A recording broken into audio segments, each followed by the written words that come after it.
ठीक है सर, एक बार थोड़ा सा एक चार्ट टाइप एक डेटा है वो लेकर आते हैं कि एक एग्रेसिव पोर्टफोलियो कैसा दिख सकता है, मॉडरेट पोर्टफोलियो कैसा दिख सकता है और कंजर्वेटिव पोर्टफोलियो कैसा दिख सकता है। सबसे पहले एग्रेसिव पोर्टफोलियो को अगर हम देखेंगे तो कैटेगरी वाइज देखते हैं। देखिए, इक्विटी में 70% तक एलोकेशन एक एग्रेसिव पोर्टफोलियो में देखा जा सकता है, एग्रेसिव निवेशक के पोर्टफोलियो में। डेट या फिक्स्ड इनकम में 15% तक देखा जा सकता है, गोल्ड सिल्वर में 15% तक और कैश इंस्ट्रूमेंट में 0% होता है एलोकेशन। उसके बाद सर सबसे पहले मैं ये जानना चाहूँगा कि जो एग्रेसिव जो निवेशक होते हैं उनको सर आप कैसे डिफाइन करते हैं, क्योंकि कई लोग निवेश तो कर देते हैं लेकिन उनको पता नहीं होता कि वो एग्रेसिव निवेशक हैं, खासतौर पर नए निवेशक के लिहाज से अगर देखा जाए तो सर कैसे डिफाइन करेंगे एग्रेसिव निवेशक को? देखिए, एग्रेसिव इन्वेस्टर वो होता है जो मार्केट के उतार चढ़ाव को समझता है। पहली बात तो एक उस तरह का इन्वेस्टर जो उतार चढ़ाव को समझता है एंड ही इज जैसा मैंने कहा कंफर्टेबिलिटी फैक्टर, वो 30-35% तक कंफर्टेबल है अपने पोर्टफोलियो में डाउनसाइड देखने के लिए। तो जो इन्वेस्टर उतना डाउनसाइड देखने के लिए कंफर्ट है वो एग्रेसिव इन्वेस्टर हो जाता है। दूसरा, एज स्पेसिफिक भी एग्रेसिव इन्वेस्टर हो जाते हैं। जो यंग इन्वेस्टर हैं जिनके पास 25-30 साल का होराइजन है, आपके पास कोई रिस्पॉन्सिबिलिटी नहीं है, कोई लायबिलिटी नहीं है, आप एग्रेसिव इन्वेस्टर बनते हैं। आप कंफर्ट लेवल आपका ज्यादा वोलेटिलिटी देखने के लिए आपका अच्छा खासा कंफर्ट लेवल है, आप लॉन्ग टर्म पैसा रख सकते हैं, आप उतनी चिंता आपको करने की जरूरत नहीं है क्योंकि आपके पास लायबिलिटीज नहीं है, रिस्पॉन्सिबिलिटीज नहीं है। तो दो लेवल पे एग्रेसिव इन्वेस्टर्स बनते हैं। एक एज प्रोफाइल के अकॉर्डिंग एग्रेसिव इन्वेस्टर बनता है, दूसरा जैसे मैंने पहले कहा कि आपका जो कंफर्ट लेवल क्या बोलता है उसके अकॉर्डिंग आप एग्रेसिव इन्वेस्टर बनते हैं। ठीक है सर, एक बार स्क्रीन पर मॉडरेट और कंजर्वेटिव जो निवेशक है उनके पोर्टफोलियोज का भी एक एग्जांपल आपको दिखा देते हैं सभी लोगों को। देखिए, मॉडरेट जो पोर्टफोलियो होता है, ना कि बहुत ज्यादा एग्रेसिव है ना कि बहुत ज्यादा कंजर्वेटिव है, एक कह लीजिए तो बीच में एक मिडिल टाइप इन्वेस्टमेंट होती है। ना तो बंदा ज्यादा रिस्क ले रहा है, ना बिल्कुल ही कंजर्वेटिव होकर चल रहा है कि उन्हें हल्का सा भी रिस्क नहीं लेना है। देखते हैं इसमें किस तरीके का एलोकेशन रखा जा सकता है कैटेगरी वाइज। इक्विटी को अगर देखें तो 50% तक एलोकेशन इक्विटी में लेते हैं मॉडरेट पोर्टफोलियो में।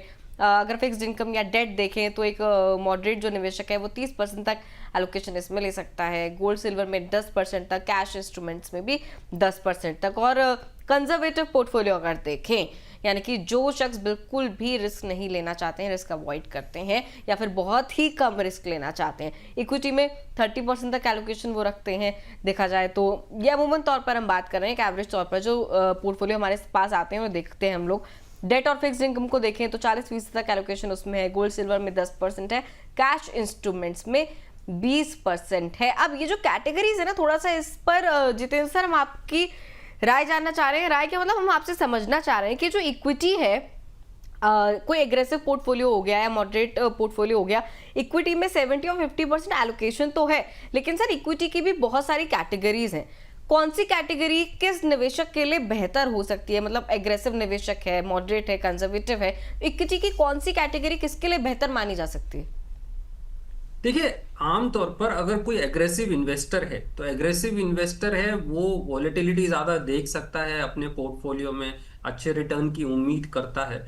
तो जब हम कैटेगरीज को डिफाइन करते हैं कि विद इन इक्विटी किस कैटेगरी में वो क्या एक्सपोजर लेना चाहेगा, तो एक एग्रेसिव इन्वेस्टर के लिए मे बी 40% लार्ज कैप है और जो रेस्ट आपका 60% है या 50% है उसमें मिड कैप, स्मॉल कैप, इनका एक्सपोजर आ जाता है। थोड़ा बहुत अगर वो सेक्टोरल लेता है तो सेक्टोरल आ जाता है। तो एग्रेसिव इन्वेस्टर्स जो है वो ज्यादा वॉलेटिलिटी देख सकते हैं। तो जो फंड्स कैटेगरीज ज्यादा वॉलेटाइल होती हैं लेकिन बेहतर रिटर्न देने की क्षमता रखती हैं, एग्रेसिव इन्वेस्टर उन कैटेगरीज को जाता है और वो एग्रेसिव इन्वेस्टर का पोर्टफोलियो हो सकता है।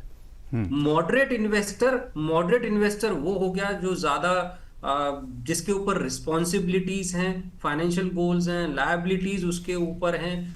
तो वो ग्रोथ एक्यूमुलेशन फेज में अभी भी है, लेकिन क्योंकि रिस्पॉन्सिबिलिटीज हैं, लायबिलिटीज हैं, तो वो बहुत ज्यादा एग्रेसिव नहीं होना चाहता। वो एक ग्रोथ चाहता है लेकिन विद अ मीडियम रिस्क। तो जब मीडियम रिस्क की बात करते हैं तो मॉडरेट के लिए 50% इक्विटी एक्सपोजर हो जाता है और बाकी इस तरह से। अब विद इन इक्विटी एक मॉडरेट इन्वेस्टर के लिए मे बी 50%, 60% जो है 65% आपका लार्ज कैप ओरिएंटेशन हो जाता है, बाकी का जो है वो डिवाइड कर सकता है दूसरी कैटेगरीज में। तो एक मॉडरेट इन्वेस्टर ज्यादा वोलेटिलिटी के लिए ना जाके कंसिस्टेंसी, थोड़ा कम वोलेटाइल उनकी कैटेगरीज में ज्यादा जाएगा।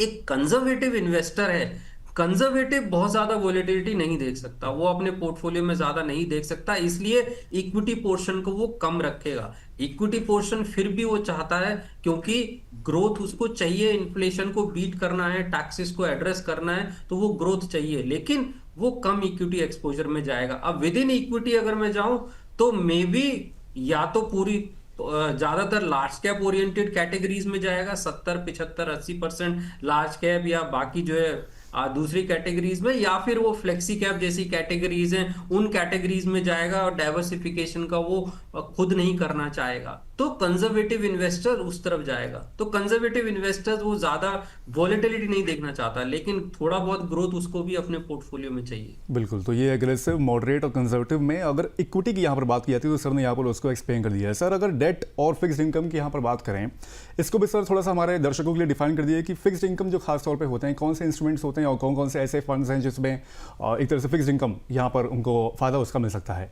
जी देखिए, अगर मैं फिक्स्ड इनकम ऑप्शन की अपॉर्चुनिटीज की बात करूं तो पहले आता है डेट म्यूचुअल फंड्स आता है, उसके अलावा आपका government schemes like public provident fund भी आपका फिक्स्ड इनकम स्कीम में आता है। तो एक फिक्स्ड इनकम का क्या पोर्टफोलियो में पोर्शन हो सकता है, तो आपका पीपीएफ के साथ आपके डेट म्यूचुअल फंड्स में आते हैं। खासकर जब मैं लॉन्ग टर्म इन्वेस्टिंग की बात करता हूं तो long term debt mutual funds आ सकते हैं, उसके साथ साथ कुछ short term debt mutual fund भी आ सकते हैं जो लॉन्ग टर्म के लिए भी अच्छे ऑप्शन है। तो फिक्स्ड इनकम में ज्यादातर आपके एक तो स्मॉल सेविंग स्कीम्स जो लॉन्ग टर्म ओरिएंटेड है, और दूसरा डेट म्यूचुअल फंड का जो पोर्शन है लॉन्ग टर्म इन्वेस्टमेंट के लिए, वो आपका लॉन्ग टर्म की कैटेगरीज में आएगा। तो किसी भी इन्वेस्टर के लिए, अब एग्रेसिव इन्वेस्टर और कंजर्वेटिव इन्वेस्टर्स उनके लिए भी थोड़ा बहुत वेरिएशन हो सकता है, क्योंकि डेट के अंदर भी डिफरेंट कैटेगरीज हैं।